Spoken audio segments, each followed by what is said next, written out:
Hello, my name is Nick from No Small Creator.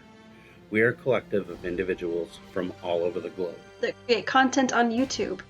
We have various backgrounds from filmmaking and graphic design to office, construction, engineers, and digital consultants. And voiceover artists like myself. We want to talk to you in real time about how COVID-19 is affecting us in the regions that we live in. So that we can connect as a whole without the government or media agendas interfering with any narrative. We will post weekly or as often as we can. We're taking videos from each region and putting together to create one voice about the COVID-19 pandemic. We are all affected, no matter where we live. We aim to show unity and solidarity amongst the various countries to help us feel closer together even though we may be oceans apart. The flowers have come in, the weather is good, and this week has been a good week. I'm just trying to resolve to stay positive and to not stress out about the things that I cannot control.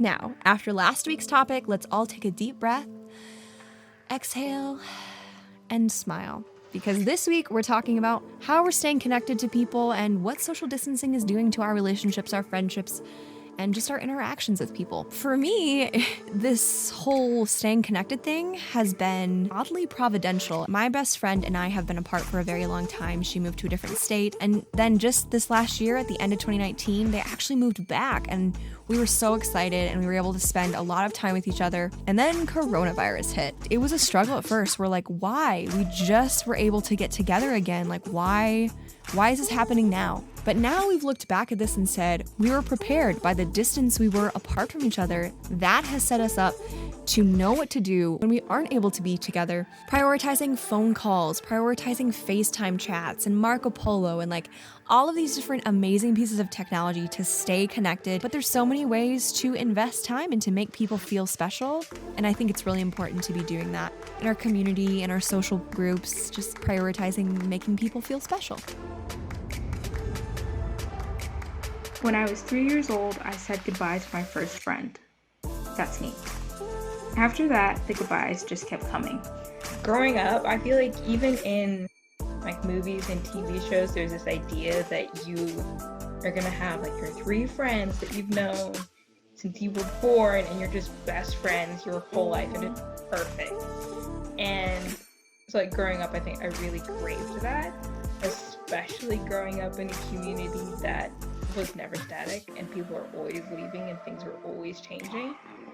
And so I see these movies and I'm like, oh my goodness, what would it be like to live in a place where people don't move? The goodbyes kept coming and were awful every time, but the internet made things a little better. In middle school, Gmail became a huge part of my life. I had a customized homepage on iGoogle and knew everything about Google Buzz, which was essentially Facebook but Google. Later, one of my friends created a social networking website. It was like Facebook, but for 11-year-olds. After that, I joined Facebook, Instagram, Snapchat, the works. After middle school, I started online school, all by myself. Thankfully, all the long-distance relationships I had had to maintain up to this point had prepared me for this moment. I kept in contact with the friends who had long ago left my physical space and those who I simply didn't attend school with anymore. 2 years later, I rejoined school and after 3 years graduated. I graduated with a class of 62 students from 23 countries. My 6 closest friends from high school ended up at 6 different schools across 4 countries. Distance has always been a part of my life, and even more so now. The internet has been integral to my relationships for 10 plus years, and even more so now. Still, I find that IRL relationships are special, and so I'm grateful to be living with a family I actually like. What's up everyone? How's it going? I'm Maz. I'm getting at you from Columbus, Ohio. I was previously in New York City, but I bounced just before everything got real crazy. I live in New York. I work in New York City in Manhattan. The first time I heard about Corona, honestly, we were still going to the offices at the time, and then we heard that we had a case in Washington. Around that time, my grandfather passed away, so I came back to Columbus, for the funeral and whatnot. Crazy, because there's a ton of people there, and the way that we do funerals is kind of like you go to the mosque and pray, and then everybody goes to the graveyard, and then you bury him, and then there's just like long line of people that are like walk up to you and they say condolences and shake your hand and whatever, all that kind of stuff. Crazy to think that we touched so many hands, hugged so many people, not realizing Corona is so easily transmittable. So looking back at it now, you're just like, that's crazy, but here we are. It didn't really hit me that things were really shifting until I think we stopped working from the office and started working from home. And it was at that point that I was like, I gotta go back. My family was here. So I came back, of course, quarantined in the basement by myself for 2 weeks. If you're an introvert, man, are you lucky right now, because ain't no one going nowhere, anywhere, anytime soon.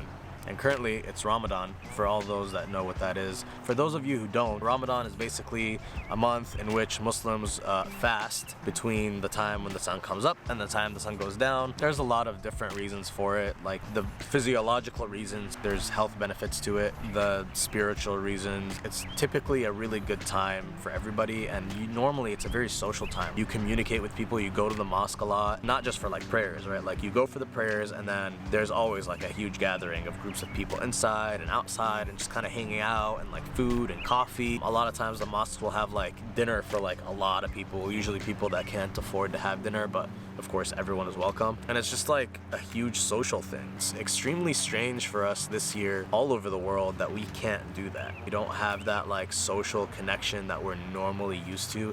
And then at the end of Ramadan, you have like a big celebration, which is like the equivalent to Christmas, I guess, for us. And it's just this like huge thing where like everybody goes and like visits their family and visits their friends, and they hang out and they have dinners and barbecues and all kinds of fun, exciting stuff. We don't have that this year though, so that's unfortunate. You gotta make do with what you got, you know what I mean? So just keep communicating with your friends. So thanks for being here, guys. I appreciate you listening, and I hope that you guys all make it safe. Be careful. Don't forget, stay creative. It'll keep you sane, I promise. And I hope to see you guys as soon as I can. Be safe, have fun.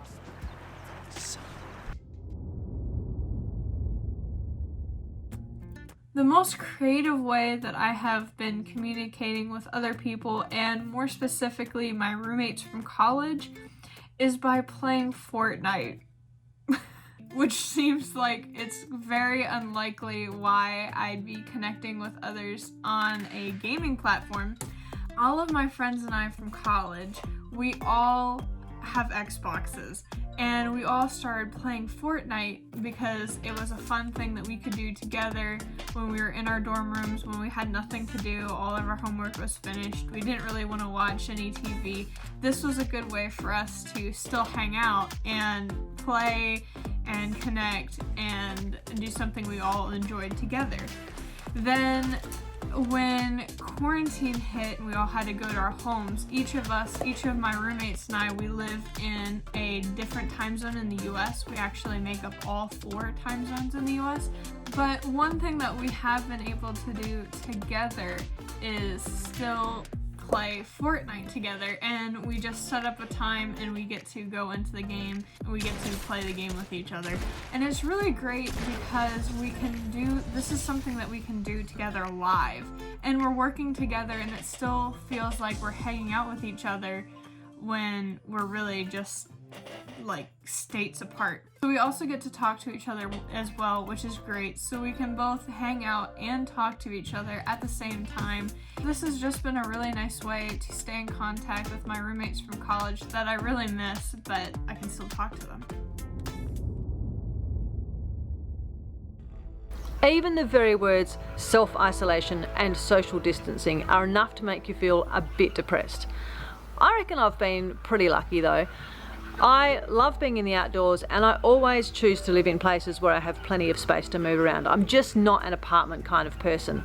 So in many ways the last couple of months hasn't been that different from my normal life. I've always worked from home, so I've continued to do that. I've been able to get outdoors into the garden, and my one social outlet, which was my D&D and games group, continued playing online during the time when we had to do that. Now we're allowed to get together in groups of 10 people, and it's about to be 20, so we're back to playing together in real life, and things feel pretty much back to normal. A funny thing about that though, it's not really normal, and I reckon as a society we've really quickly become accustomed to this new way of doing things. When we go out, we know we have to stay 1.5 meters away from other people, and we're just doing that automatically. We integrate this new behavior into our everyday lives. I'm Greg from Perth, Western Australia. In Australia, we've been pretty lucky and not as hard hit as other countries in the world. A lot of people are going to the beach, taking their dogs for walks, going out for a cup of coffee. The social distancing of 1.5 meters is still in place, so that's okay. People are still reasonably adhering to that. The kids have been really well looked after for schooling, so the schools have done a really good job in putting material together, doing the online teaching thing. That worked really well. Kids are all back at school now, so that's pretty much back to normal. Kids are even having sleepovers already, and yeah, pretty much nothing changed. Hardest hit for me was my mom and dad, who were overseas in South Africa and Austria. They've both got cancer and struggling emotionally. We could always hop on a plane and go and see them, and this COVID has just given them that extra degree of isolation, even if it's just psychological. South Africa pretty hard hit, Austria pretty hard hit. They're more or less on house arrest, so to speak. It's been much tougher on them. My mom still likes to do things by banking, the old school method, so she relies on going to the bank. And now that she's several weeks locked up in her home, she's pretty down. We talk frequently on Facebook Messenger, video call pretty recently, and I think that helps her immensely. So contact for those who are struggling. For the rest of us, it's almost business as usual. But thanks for listening. So I'm Nick from Bolton, near Manchester in the UK. I've quite enjoyed lockdown and just hanging out with family, like my family at home. It's been quite nice. Like, normally this time of year I'm horrendously busy shooting weddings, and I do love that social aspect of being around loads of people having an amazing day, but it has been nice just to take that time off. Been keeping in touch with family through like Zoom, WhatsApp, and doing FaceTime calls and things like that, and it's been fine. Family are pretty close, but you know, we don't see each other a lot because this time of year I tend to be really busy anyway. So I've not missed seeing family. I've kind of been lucky because I've had to go and do shopping for my mum, who is shielding and can't go out, and this week we've had some restrictions lifted, so it meant that on my dad's birthday I could actually go and see my dad. So I've not seen my dad in person for about 10 weeks, so I got to see him this week, which was pretty cool, and that was really nice. And now that they're starting to lift things a little bit, you know, it is going to be possible for us now to go and see friends and family and just do like little one-to-one meetings and socially distance. But yeah, I've quite enjoyed not having the stress of trying to organise meeting up with family. You know, we've got some awesome neighbours, and we've been hanging out with them in our garden here and just chilling out, and it's kind of felt semi-normal doing that and keeping stuff like that. The one thing that has been a bit of a struggle has been having my little boy around so much. I'm not used to that, and I'm not used to him needing my attention all the time because I'm either at work or we're doing stuff. So that's been a struggle, readjusting to him needing me and wanting my attention 24/7, but we've had a good laugh and we've really enjoyed it, and you know, it is getting easier day by day, but it's been fun. I've quite enjoyed doing Twitch quizzes, so my friends have streamed quizzes online on Twitch on Saturday night, so we've got a couple of beers in and done that, and then on Friday nights one of my best mates has been doing live DJ sets on Twitch, so you get a lot of people logging in, and there's sort of a new feel for a community spirit, but it's just all done online. It's just a different way of doing it, and it's a different way of being social, and I've really enjoyed that. It just makes it a little bit easier. Over a month ago, I had a job and it was kind of put on pause. I suddenly had all this time to do all the things that I'd wanted to do, and I was giddy with that.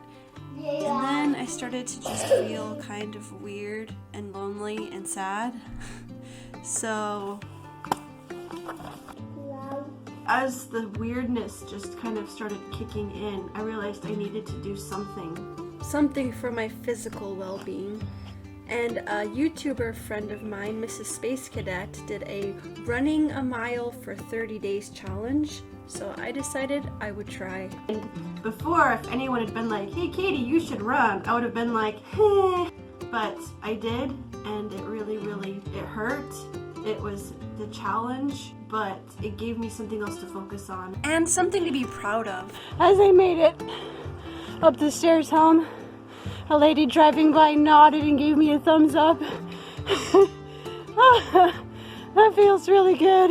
And I uploaded like 27 videos in the month of April. I was already isolated, I was already lonely. But I'm more aware now of what I need to do about that. And that knowledge is pretty empowering.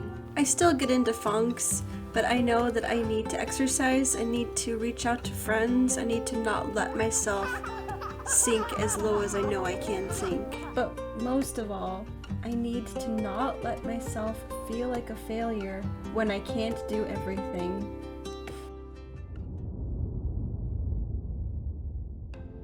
Alright, I'll be honest. The whole idea of communication, I haven't been doing the best with.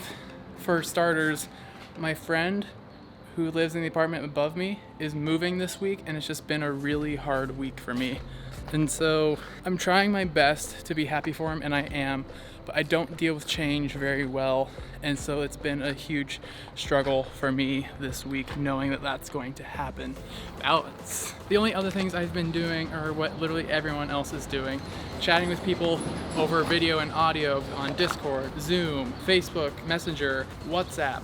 And I've been talking a lot more with the people in this project. They've been a great group of people to chat with, especially when going through some things I feel like no one else will understand. And sure, I'm going out shopping and talking with people here and there, but that doesn't really feel like I'm socializing, because it's the same type of socializing you do on a normal basis. You see someone for like a couple minutes, maybe a couple seconds, and then you never see them again. Yeah, I communicate with people when I go to work. That doesn't entirely count, because talking with them, you're around them for an extended period of time, but it doesn't feel the same as true socialization that you have when you're with friends or with family and getting to spend quality time with someone. And I miss that so much so that when I prep my meals for the week, I'm making a lot of things that remind me of home. Like, given that it's nice out, like Katie said earlier in this video, I'm editing this so I can reference that. The sun is out, the flowers are out, and time to pull out the grills, and I'm just making a whole bunch of grilled food and things that keep me happy.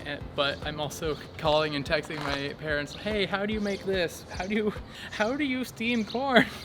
All that to say, I'm losing it, and I'm trying my best to use the utilities I have to communicate with people in attempts to maintain any form of sanity. Otherwise, yeah, I'm still visiting with a couple friends, but all those friends are essential workers, and none of us have been sick, so we've just kind of decided we can get together in really small groups and just be safe about everything, wash hands, the works. That's kind of where I've been at, and I'm just struggling because I miss so many people trying to keep it together.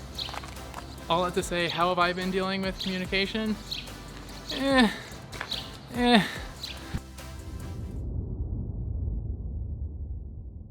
I stated previously, I do have type 1 bipolar disorder. And even though I take my meds, I still grapple with depression. Without being able to see my family and friends, it has been particularly straining during this time. On April 16th, I was sitting on my porch after an incredibly hard day. It was just one of those days where I couldn't get out of bed. And I know that that may sound ridiculous to some people, but I know through my experience, once those feelings start to come, they tend to come on very quickly and they get very dark very fast. So I know I have to do something about it. Once I'm at that point, I begin to feel worthless. And it doesn't have to have any rhyme or reason. It's just kind of what happens in my head. And that thought will repeat over and over again until it's almost unbearable. But those thoughts, they make it crippling and hard to get anything done because all I'm thinking about is how worthless I am. Now, because I've been dealing with this for a while, I know to recognize the signs, and I do pretty quickly. So usually when that happens, What I do is I crutch on my family and my friends. So I'll call them and I'll see if they want to go to a movie or, go out to dinner or do something like that. But I can't. I'm stuck here. I can see my wife, I can see my kids. I'm certainly not going to put this on my kids, and I'm certainly not going to put it on my wife. So while I was sitting on my porch in the doldrums of depression, I came to think that I need to do something about it. And what that something was a global collaboration.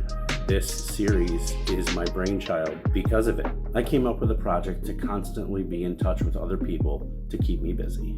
And that's really what I need to do when I get in these slumps. Since I've done it, I haven't had a single negative thought. Since this began, I really feel like I've gained some new lifelong friends.